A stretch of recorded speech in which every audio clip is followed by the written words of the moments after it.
নমস্কাৰ মই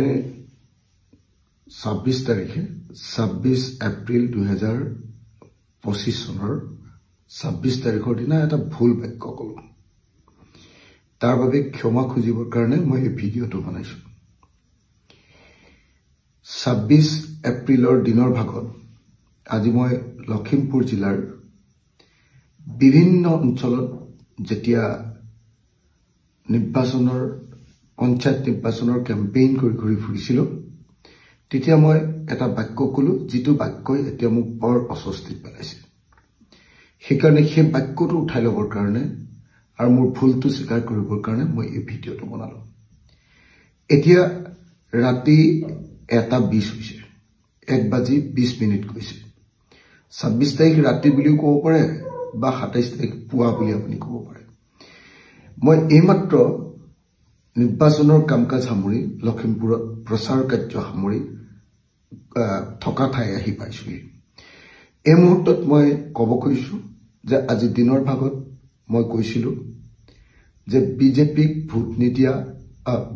ভোট দিয়া মুছলমানসকল কাফেৰ যিসকল মুছলমানে বিজেপিক ভোট দিয়ে সেইসকল নৰকত যাব মই এনেকুৱা ধৰণৰ বাক্য এটা কৈছিলো এই বাক্যটো মোৰ ভুল আছিল এতিয়া মোৰ সকলো বন্ধু মহল আৰু মোৰ দলীয় সতীৰ্থসকলে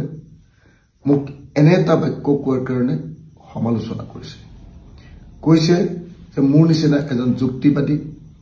আৰু প্ৰগতিশীল মানুহে এনেকুৱা এটা তৰল এনেকুৱা এটা ধৰ্মীয় সেন্টিমেন্ট থকা এনেকুৱা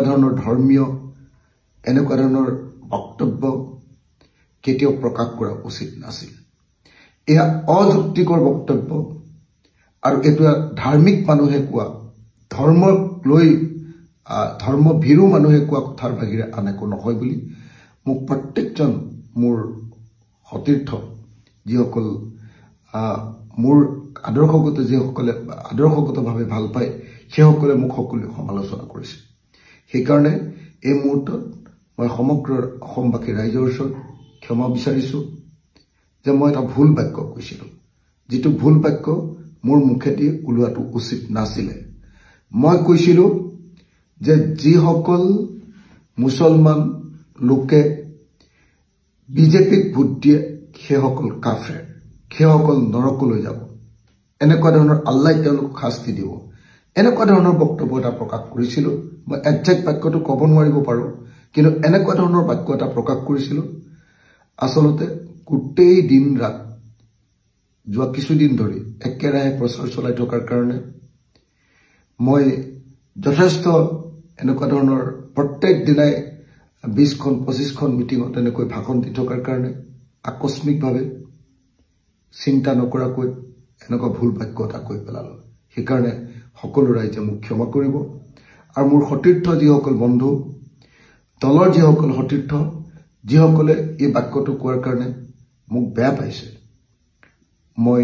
অযুক্তিকৰ কথা কৈছো বুলি কৈছে মই ধৰ্মীয় চিন্তাৰ কথা কৈছো বুলি কৈছে মই প্ৰগতিশীল চিন্তাৰ পৰা আঁতৰি গৈছো বুলি যিসকলে কৈছে মই তেখেতসকলৰ ওচৰত ক'ব কৈছো যে মই নিশ্চৰ্তভাৱে ক্ষমা প্ৰাৰ্থনা বিচাৰিছো মোৰ ভুল হৈছে মই এনেকুৱা বাক্য কোৱা উচিত নাছিল